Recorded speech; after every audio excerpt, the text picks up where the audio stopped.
यहां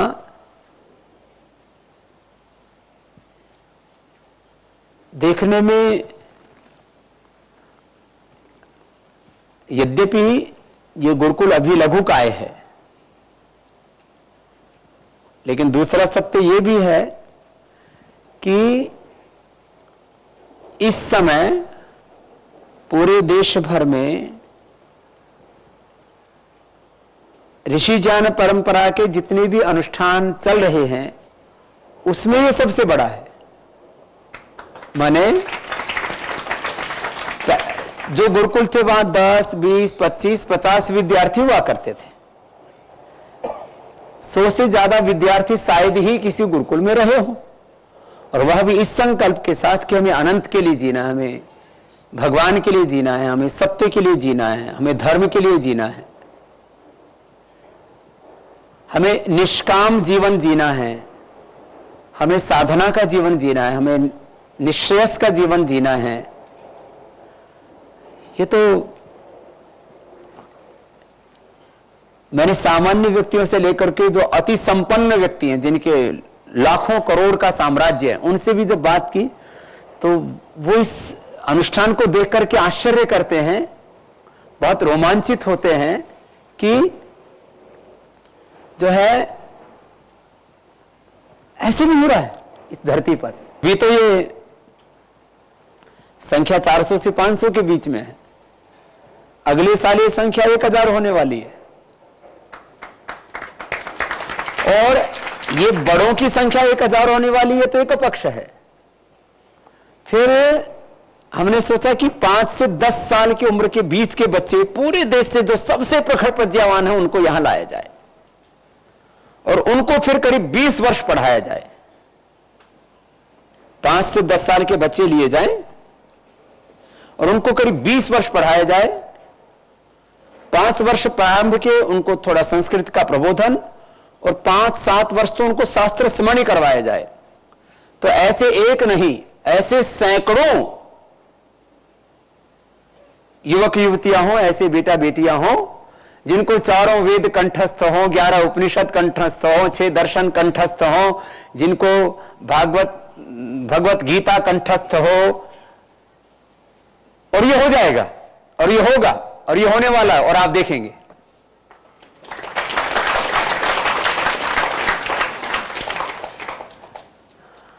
क्योंकि बड़े वैसे बहुत अच्छे होते हैं, आप बहुत अच्छे हो सब, लेकिन एक थोड़ी सी गड़बड़ हो जाती है। ये स्मृति ना, इसमें बाहर का इतना कचरा घुस जाता है, वो फ्लॉपी फुल हो जाती है। इतनी सूचनाएं या तो संग्रहित हो जाती है, ऐसे फुल तो नहीं होती है। हम 1 to 5% अपने ब्रेन का यूटिलाइज कर पाते हैं, लेकिन जो भी अवरोध हो, बड़ी उम्र में स्मृति का सामर्थ्य थोड़ा घटता जाता है।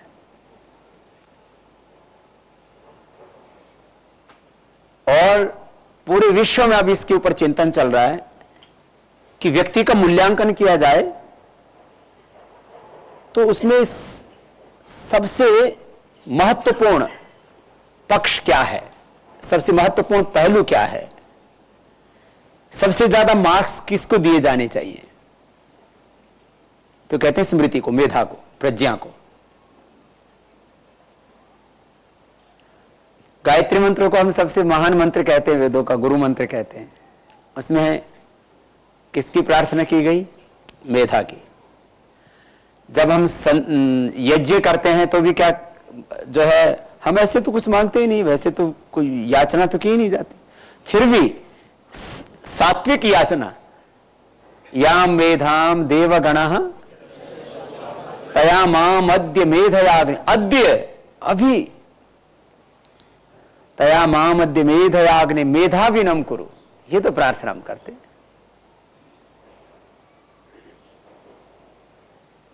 और योग का भी फल, योग दर्शन का जो प्रथम पाद है उसमें क्या बताया? निर्विचार वैशारद्य अध्यात्म प्रसाद है ऋतंभरा तत्र प्रज्ञा। और मैंने हर क्षेत्र के शिखर पर पहुंचे हुए बहुत से व्यक्तियों से सीधा संवाद किया है, बहुत से व्यक्तियों से। एक बात सब जगह निर्विवादित रूप से है, वो है कि वो अत्यंत प्रज्ञावान होते हैं। तो बाह्य रूप से भी जिनका व्यक्तित्व बहुत विराट होता है उनकी बात हो, या आंतरिक रूप से भी, चाहे वो महर्षि दयानंद सरस्वती हो, चाहे वो श्री अरविंद हो, चाहे वो हमारे गौतम का जन्मे पाणिनि महर्षि पतंजलि हो, अत्यंत प्रज्ञावान थे।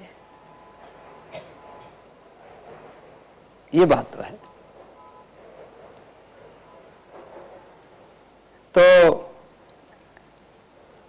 आप में से भी प्रखर प्रज्ञावान भी हैं। और देखो, ये प्रज्ञा दो तरह से हमें उपलब्ध होती है। एक तो प्रारब्ध से उपलब्ध होती है, जिनकी बचपन से ही स्मृति बहुत प्रखर होती है। स्मृति को प्रज्ञा बनाने का काम गुरु और उसकी स्वयं की साधना और उसका पुरुषार्थ, ये उसको स्मृति को फिर प्रतिभा में, प्रज्ञा में, ऋतंभरा में, मेधा में उसको रूपांतरित करता है। तो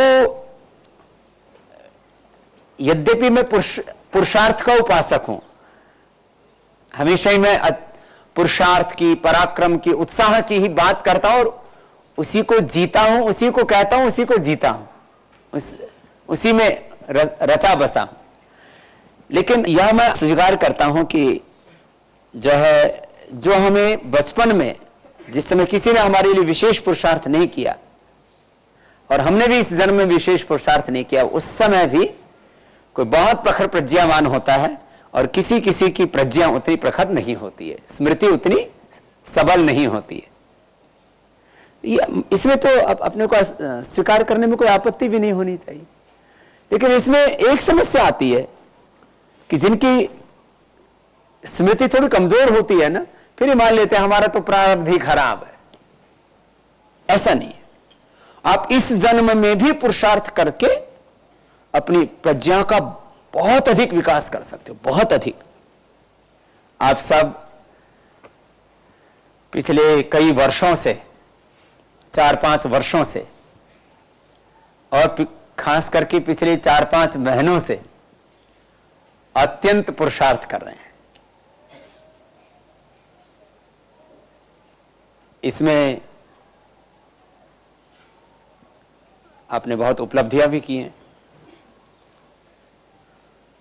और जब आपने ये संकल्प कर लिया है कि हमें ऐसे ही जीना है, तो अब आगे की बात कह रहा हूं कि ऐसा होने के बाद फिर क्या होगा। तो जीवन की समझ थोड़ी विकसित हो, और यहां की मर्यादा भी आपको इस माध्यम से थोड़ा कहना चाहते हैं। वो ये है कि आप में जो गुरु शिष्य परंपरा से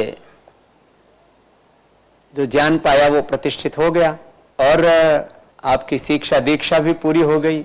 उसके बाद क्या करेंगे? तो ये जो पूरी तैयारी है वो इस बात के लिए है कि हम सब उस भगवान की अमृत संतानें, हम सब ऋषि शिक्षाओं की संतानें, भगवान के साम्राज्य का, भगवान के उस सत्य का, वेद ज्ञान का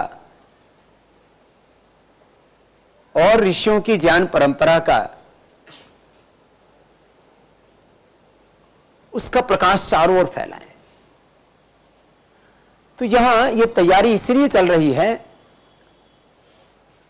कि पिछले 1000 सालों में, ऐसे तो करीब 2000 वर्ष का जो कालखंड है ऐतिहासिक दृष्टि से, उसमें क्रमशः पतन हुआ, लेकिन पिछले 1000 सालों में इस देश में व्यापक तौर पर, बाह्य बात कर रहा हूं मैं, आंतरिक रूप से तो इस कालखंड में भी बहुत से महापुरुष तप करते रहे हैं और इस तमाम तरह की विद्रूपता से वो अछूते रहे, लेकिन पिछले करीब 1000 वर्षों के कालखंड में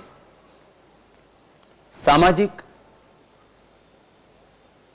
आर्थिक, राजनीतिक, सांस्कृतिक, आध्यात्मिक, धार्मिक आक्रमण होते रहे और उससे इस देश का जो स्वाभाविक ओज तेज था उससे खंडित हुआ। ऋषियों का यह देश, भगवान की भूमि, इसलिए नहीं कह रहे हम कि हम भारतवर्ष में पैदा हुए। श्री अरविंद कहते हैं, श्री अरविंद तो बहुत उच्च कोटि के महापुरुष थे, उनमें देश का आग्रह नहीं था, व्यक्तियों के लिए भी कोई आग्रह नहीं था कभी भी। सबके प्रति दिव्य दृष्टि रखते हुए भी इस बात को कहते हैं कि ये देवभूमि है, ये भगवान की भूमि है। तो इस अस्तित्व की रचना ही कुछ ऐसी है, जैसे अपने शरीर में यूं तो हर एक कोशिका में भगवान के रीति नियम काम कर रहे हैं, इस सृष्टि का पूरा अस्तित्व ऐसा ही है, लेकिन इसमें मस्तिष्क का एक विशेष स्थान है। ऐसे ही जैसे हमारे पिंड में मस्तिष्क का स्थान है, तो इस ब्रह्मांड में ये जो हमारे चारों तरफ जो दृश्य अस्तित्व है, इसमें भारत का वैसा ही स्थान है। तो ये इतना महान देश आज जिस स्थिति में पहुंच गया है, उससे इसको वापस बाहर निकाल करके इसको ऋषियों का देश बनाना। इंद्रम वर्धन तो अप्तरः कृणवंत विश्वम आर्यम अपघ्नन्तो रावण का जो वेद का उद्घोष है, उसका भी यही तात्पर्य है कि चारों ओर दिव्यता हो, चारों ओर शुभ हो, ऐसा। तो इसके लिए आप सबको तैयार किया जा रहा है कि 1000 वर्षों से जो आभा मंडल खंडित हुआ, उसको दोबारा से हम घड़ सकें, दोबारा से उसमें शुभ का, दिव्यता का आधान कर सकें, भगवत्ता का आधान कर सकें, बाहर से भी और भीतर से भी। और एक ऐसा आभा मंडल हम तैयार करें इस राष्ट्र में। वो इस राष्ट्र के लिए नहीं होगा, वह पूरी लोक के मंगल के लिए होगा, लोक कल्याण के लिए होगा। फिर एक ऐसा आभा मंडल तैयार करें, लेकिन कहीं तो एक जगह साधना घटित होगी, कहीं तो एक जगह तप घटित होगा। भद्रमिच्छन्त ऋषयः सर्वविदा तपो दीक्षाम उपनिषेदुरग्रे ततो राष्ट्रम बलम ओजस्स जातम तदस्मै देवा उपसम नमंत। एक कहीं तो वो घटित होगा ना। आप ऋषित्व में, देवत्व में पूरी तरह से प्रतिष्ठित हो जाएं, फिर निष्काम सेवा करें और साधना करें, स्वामित्व के मोह से मुक्त होकर के।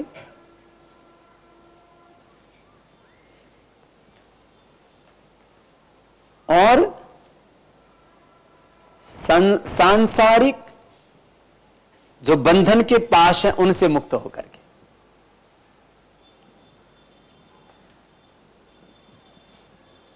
क्योंकि हमने 2 तरह की घटनाएं देखी पिछले गुरुकुलों के करीब करीब, अपने और गुरुजनों को मिलाओ तो करीब 50 वर्षों के अनुभव से। गुरुजी के भी अनुभव अपने साथ ही समाविष्ट कर लेता हूं। तो पिछले 30 से 50 वर्षों के अनुभव से एक बात यह निकली कि प्रथम तो ऐसे प्रज्ञावान और पुरुषार्थी दिव्य मानवों का निर्माण बहुत कम हो पाता है, और यदि हो पाता है तो ये 2 आग्रह जकड़ लेते हैं। एक तो स्वामित्व का आग्रह, और एक अलग अलग प्रकार के मोह, और उसके पीछे अहंकार भी थोड़ा कार्य कर रहा होता है। अहंकार तो सभी जगह कार्य करता है, इसलिए गुरुजी 2 शब्दों को बहुत बोलते हैं, अहंकार केंद्रित जीवन और अज्ञान केंद्रित जीवन। वो एक दूसरे के साथ वो अपना अस्तित्व खड़ा करते हैं, एक दूसरे को निर्मित करते हैं। जैसे कोई पुण्य भी करता है तो बोले मैं अपने गांव में करूंगा। जैसे आज मैंने सुबह कहा, मैंने कहा मैं मरे भी अलीपुर नहीं जाऊं। मैंने इसलिए कहा कि कुछ लोग गुरुजी मरने के बाद भी कहते मुझे वहां ले जाके फूकना है। भाई मर गए फिर कहीं भी फूको।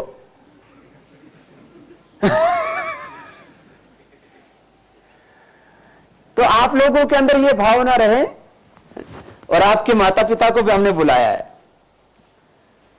कि आपको वो मरे भी ना बुलाएं, जिंदगी तो बात छोड़ो,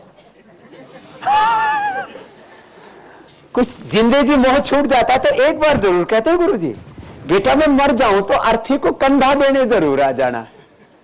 तो तुम मर गए उसके बाद कौन कंधा दे रहा है, इसकी क्यों चिंता कर रहे हो?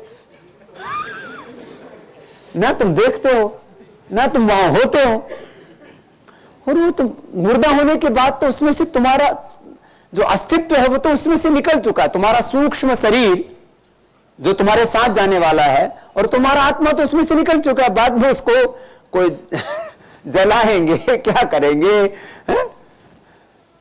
अब जैसे ये कुछ देशों में अज्ञान व्याप्त हुआ, भाई हमारे अपने प्रियजन इनको हम मारे, मतलब इनको गाड़े कैसे, इनको जलाएं कैसे, तो उनकी ममीज बनाई गई। इस थ्योरी पर ममीज बनी कि इनसे इतना प्रेम करती थी, इनको हम जला कैसे सकते हैं, इनको गाड़ कैसे सकते हैं।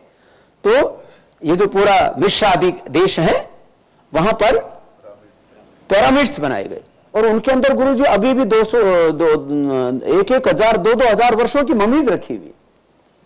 तो ये मोह, तो आपके माता पिता का तो मोह भंजन का काम हम करेंगे ही, इस मोह से भी हम मुक्त हो जाएं। जैसे मैं चल करके अपने माता पिता के पास नहीं जाता, माता पिता आते हैं तो मेरा विद्रोह थोड़ी है उनसे। यदि मैं उनसे बैर करूं तो ये मेरी आध्यात्मिकता नहीं है। जैसे आप सबके माता पिता जैसे आते हैं और उनसे जैसे प्रेम से मिलता हूं, तो जिस मां ने मुझे भी जन्म दिया मैं उससे भी प्रेम से मिल रहा था, ऐसा। हाँ? तो ये मेरा प्रस्ताव है कि आप माता पिता के भी मोह से मुक्त रहें। आप घर के भी मोह से मुक्त रहें, गांव के मोह से भी मुक्त रहें, प्रांत के मोह से भी मुक्त रहें। हम यहां उत्तराखंड में कार्य कर रहे हैं कि हमारी भौतिक रूप से जन्मभूमि, वैसे तो आत्मा तो जन्म लेता ही नहीं है, और जब हमने भगवान को अपना पिता स्वीकार किया है और ऋषियों को अपना आदर्श स्वीकार किया है कि हम भगवान के अमृत संतानें हैं, हम ऋषि ऋषिकाओं की दिव्य संतानें हैं, तो फिर वहां तो ये मोह पाश अपने आप ही टूट जाते हैं। ये मोह पाश कहां शेष रह गए? क्या मैं उत्तराखंड में मेरा जन्म हुआ है क्या? हरिद्वार में तो मैं जहां पैदा हुआ वहां के लोगों के मरने के बाद हड्डियां आया करती थी, तो हम यहां क्यों सेवा कर रहे हैं? तो आप जितने भी भाई बहन हैं, हम उस दिव्य सत्ता के दिव्य प्रतिनिधि हैं, भागवत सत्ता के दिव्य प्रतिनिधि हैं। हम गुरु सत्ता के प्रतिरूप हैं। यही तो गुरु शिष्य परंपरा। गुरु शिष्य परंपरा यही कि गुरु जी ने अष्टाध्यायी पढ़ाई, महाभाष्य पढ़ाया, दर्शन पढ़ाए, उपनिषद पढ़ाए, गीता पढ़ाई, वेद पढ़ाए और हमने पढ़ लिए। ये गुरु शिष्य परंपरा का एक चरण है। इसका अगला चरण है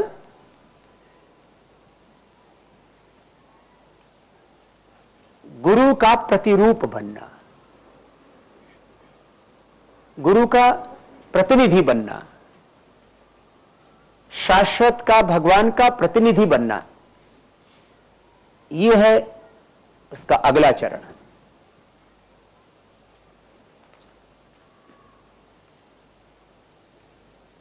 तो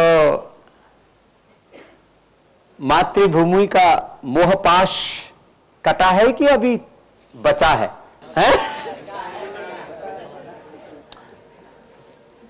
परिवार का मोहपाश कटा कि घटा कि बढ़ा? कुछ बोल रहे हैं घटा। कितनों का कटा? कटा का मतलब अब कनेक्शन कट।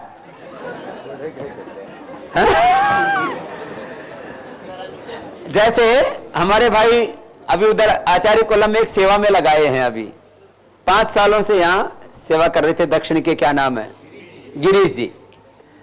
तो अभी 5 साल बाद कुछ भाइयों से पूछा कि भाई कोई संपर्क करना पड़ जाए, तो जो उसने घर का जी नंबर, फोन नंबर सब डिलीट कर दिया, उसको उसी के जिले में काम करने के लिए भेज दिया।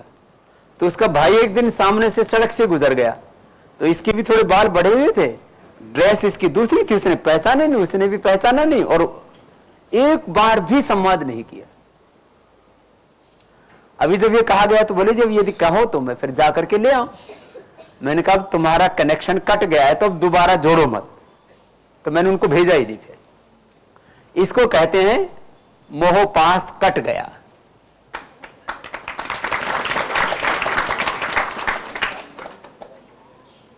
मोह पाश कट गया। अब जैसे हमने अपना मोह पास काट दिया कि अलीपुर की सीम, अलीपुर में जाना ही नहीं, मैं जहां पैदा हुआ। आप कहेंगे स्वामी जी फिर ये तो आग्रह है कि उस भूमि ने कोई हमारा कोई हमारे अनुपकार थोड़ी किया, कोई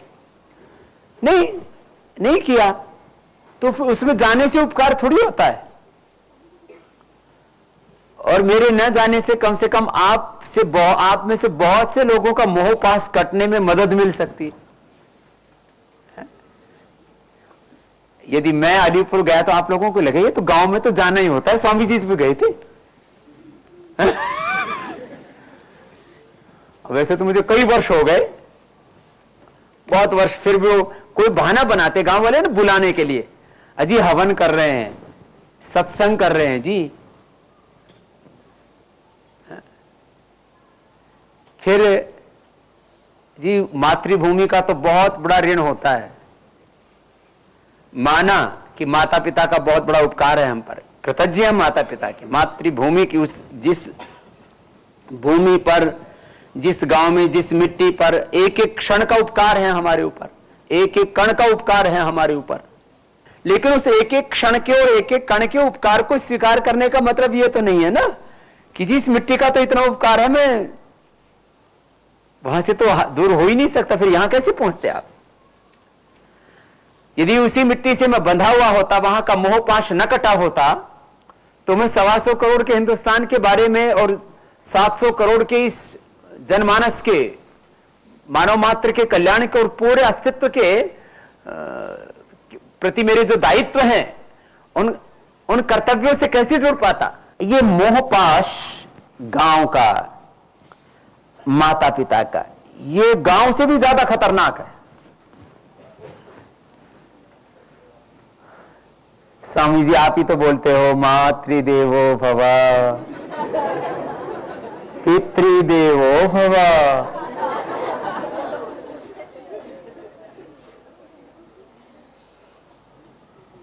फिर हम अगला भी तो बोलते हैं ना, आचार्य देवो भव। वो नहीं याद करते गुरु जी। फिर हम ये भी तो बोलते हैं त्वमेव माता त्वमेव बंधुश्च त्वमेव द्रविणम त्वमेव सर्वम। तो भगवान त्वम ही न पितावसो त्वम माता शतक्रतो बहुविथा अधाते सुम्नमीम। तो भगवान को हमने अपना सर्वस्व मान लिया ना। यदग्ने श्याम अहम त्वम त्वम वाघा स्या अहम स्युष्ट सत्या इहाशिष। तो भगवान को ही सर्वस्व मान लिया ना। तो सबसे, यदि हम उसको मोह शब्द से ही कहें, ज्ञान पूर्वक, विद्या पूर्वक, धर्म पूर्वक, योग पूर्वक मोह, तो किससे होना चाहिए? सबसे ज्यादा किसके मोह पाशों में बंधना चाहिए? तो फिर भी उसी का नंबर आएगा। और भागवत सत्ता के बाद में दूसरा सबसे ज्यादा जो पवित्र अस्तित्व होता है इस धरती पर, वो किसका होता है? गुरु का। फिर माता पिता का। माता ध्यान जाते तो हम भी प्रणाम कर लेते, ठीक। और भगवान का आश्वासन तो है ही। मैं आपको भी एक आश्वासन देता हूं, आप अपेक्षा मत कीजिए, एक बार भी अपेक्षा मत कीजिए अपने माता पिता के लिए। अपेक्षा तो हमारा दुख का कारण है। अपेक्षा हमारी अहंकारपूर्ण, अज्ञानपूर्ण हमारी मांगे, अविवेकपूर्ण मांगे, हमारी मांग कहो, अपेक्षा कहो, कामना कहो, चाह कहो, इच्छा कहो, प्रलोभन कहो, लालच कहो, एक ही बात है। यही हमारे दुख का कारण है। तो भगवान का तो आश्वासन है ही, भगवान की जो प्रतिज्ञा सो तो है ही, न मैं भक्तः प्रणश्यति। मैं आपको एक प्रतिज्ञा करता हूं कि आप अपने आप को गुरु सत्ता और भागवत सत्ता के हाथों में पूरी तरह से सौंप दीजिए और अपने भीतर देवत्व को पूरा उतरने दीजिए। मैं आपको यह आश्वासन भी देता हूं, यह प्रतिज्ञा भी करता हूं कि आपके माता पिता का कभी अहित हो ही नहीं सकता। चलो भगवान दिखता नहीं, मैं तो दिख रहा हूं ना तुम्हें।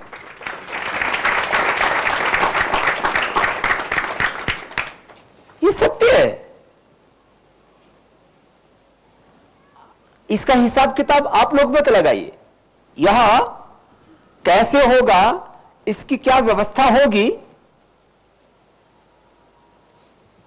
इसके बारे में सोचना आपका दायित्व नहीं है। कुछ दायित्व होते हैं गुरु के, भगवान के, कुछ दायित्व होते हैं आप अपना दायित्व पूरा कीजिए। क्या पढ़ाना है, कैसे पढ़ाना है, कितने दिन में पढ़ाना है, यह गुरु का दायित्व है। जो पढ़ा रहे हैं उसको अपने भीतर कैसे प्रतिष्ठित करना, यह आपका दायित्व है। ऐसे ही, लेकिन इसके लिए आपको एक कसौटी पर खरा उतरना पड़ता है। देखो भगवान भी कभी भी कुपात्र पर कृपा नहीं करते। कृपा किस पर की जाती है? जो कृपा का पात्र होता है। इसलिए क्या बोला जाता है? कृपा पात्र। प्रभु की कृपा, प्रभु के आशीष पाने के लिए, जो प्रभु की आश्वासन है, प्रभु की प्रतिज्ञा है, उसको पाने के लिए भी ऐसी पात्रता पैदा करनी पड़ती है। तो ये जो मैं आपके सामने बात कह रहा हूं कि माता पिता के भी मोह पासों से मुक्त हो, कितार्थम प्रति नष्टम, मैं माता पिता के लिए मर चुका हूं, इस भाव से आप जिए।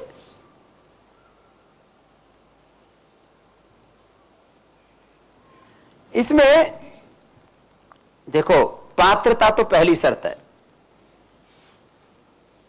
अब आप अध्ययन काल में हैं, आप अपने माता पिता को यहां बुलाएंगे तो हमने व्यवस्था नहीं की है, लेकिन आपका अध्ययन काल पूरा हो चुका है।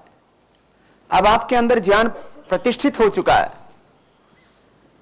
आपके भीतर प्रज्ञा प्रतिष्ठित हो गई है। यस, आपकी प्रज्ञा प्रतिष्ठित हो गई है, आपका पुरुषार्थ प्रतिष्ठित हो गया है। फिर यह आपका कार्य, अब आपकी भूमिका पूरी हो चुकी। अब आप निष्काम सेवा कीजिए और साधना कीजिए। अब हमारी भूमिका शुरू होती है। पहले हमारी भूमिका निर्माण की थी, प्रथम भूमिका हमारी निर्माण की है। ये मैं आपको इसलिए बता रहा हूं और बहुत पारदर्शिता के साथ कह रहा हूं। और किसी भी आध्यात्मिक, सामाजिक और व्यवहारिक नियम का उल्लंघन किए बिना कह रहा हूं। आपकी जो स्वतंत्रताएं हैं उनका भी अतिक्रमण ना करते हुए कह रहा हूं। नहीं तो हम इसको ना स्वतंत्रता के रूप में लेते हैं कि गुरु ने काम कर दिया, मुझे पढ़ा दिया, अब मेरी इच्छा में क्या करता हूं।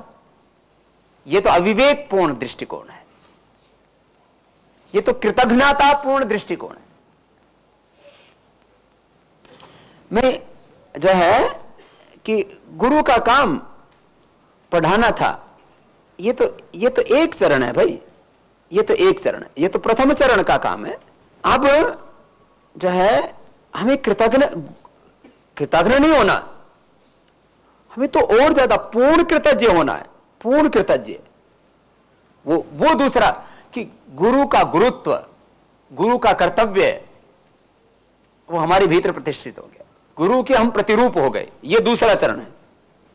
दूसरा चरण यह है गुरु का गुरुत्व, वो हमारे भीतर प्रतिष्ठित हो गया। गुरु और भगवत्ता,